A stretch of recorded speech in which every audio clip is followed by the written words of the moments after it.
مصر دنیا کی پہلی تہذیبیں یہیں پر پروان چڑھیں۔ یہاں کے باروک دبدبے والے بادشاہ تاریخ نے کبھی نہیں دیکھے۔ مصر کے یہ فرعون اپنی رعایا کی صرف زندگی ہی نہیں بلکہ موت کے بعد کی زندگی کے بھی مالک کہلاتے تھے۔ لامحدود طاقت اور اختیارات کے سبب مٹی کے یہ پتلے خدائی تک کا دعویٰ کرنے سے باز نہ رہتے۔ ایسے ہی ایک فرعون کو راہ راست پر لانے کے لیے اللہ تعالیٰ نے اپنے نبی حضرت موسیٰ علیہ السلام کو اس طرف بھیجا تھا، لیکن اس فرعون کے مقدر میں ہدایت نہیں بلکہ تباہی اور بربادی لکھی ہوئی تھی۔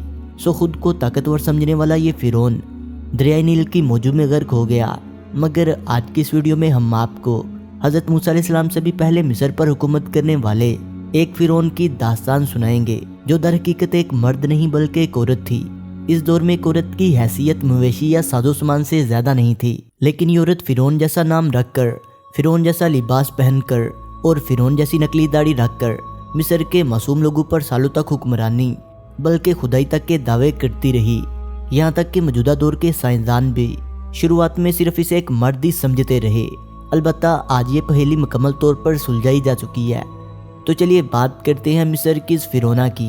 مصر کے بادشاہ فرعون توتمس کے گھر 1508 قبل مسیح کے دوران ایک لڑکی پیدا ہوئی جس کا نام ہاتشپسوت رکھا گیا۔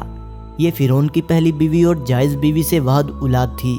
اس کے علاوہ فرعون کا ایک بیٹا توتمس ثانی بھی تھا، لیکن یہ بیٹا فرعون کی بیوی سے نہیں بلکہ ایک باندی سے پیدا ہوا تھا۔ ہاتشپسوت جب 12 سال کی تھی تو اس کا باپ یعنی فرعون توتمس اول مر گیا اور اس کی جگہ ہاتشپسوت کے سوتیلے بھائی توتمس ثانی کو فرعون بنا دیا گیا، جبکہ اس کی شادی ہاتشپسوت کے ساتھ ہوئی۔ اب یہ دونوں بہن بھائی مل کر مصر پر حکومت کرنے لگے۔ چند سالوں بعد ہاتشپسوت کا شوہر اور سوتیلا بھائی توتمس ثانی بھی اس دنیا سے چل بسا۔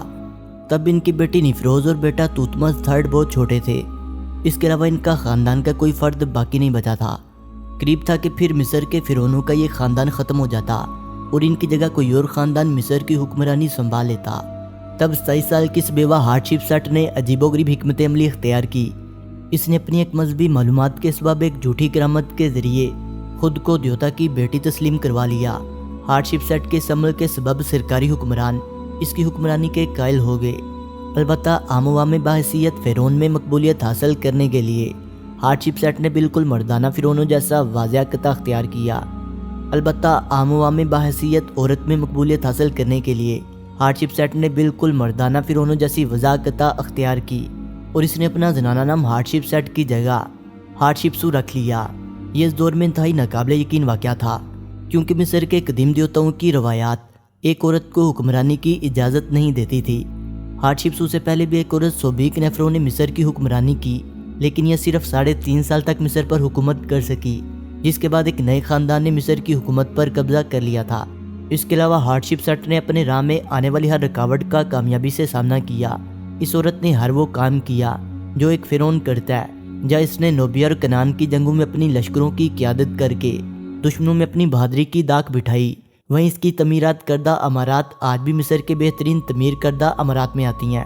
ملکہ ہیٹشپسوت کا دور مصر کی تاریخ کا سنہرا ترین دور کہلاتا ہے۔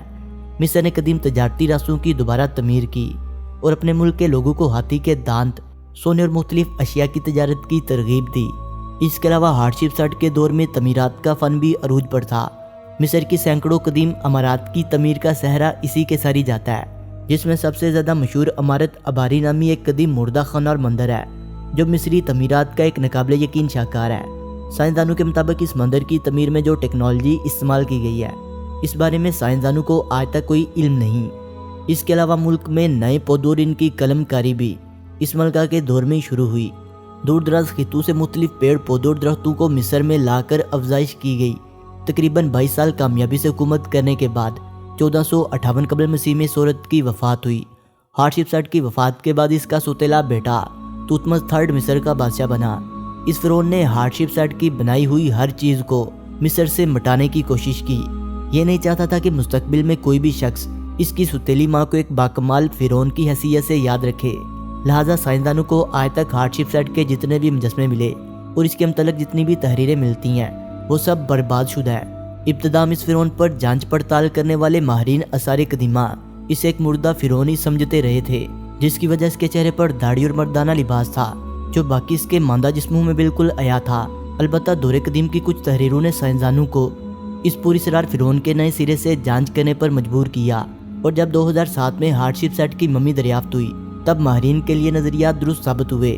یہ مصر کا کامیاب ترین فرعون ہارٹ شپ سیٹ کوئی مرد نہیں بلکہ ایک عورت تھی، جس کی موت کینسر کے سبب ہوئی اور اسے ڈائبٹیز کی بیماری لاحق ہو چکی تھی۔ دوستوں ویڈیو اچھے لگنے کی صورت میں اسے لائک کریں، کمنٹ کریں اور اپنے دوستوں سے شیئر کریں، اور جنہوں نے ابھی تک ہمارے چینل فیکٹس ود شانی کو سبسکرائب نہیں کیا وہ اسے سبسکرائب کرتے ہوئے بیل آئکن پر کلک کر کے آل نوٹیفیکیشن کو انیبل کر لیں۔ ملتے ہیں ایک نئی ویڈیو کے ساتھ، تب تک کے لیے خدا حافظ۔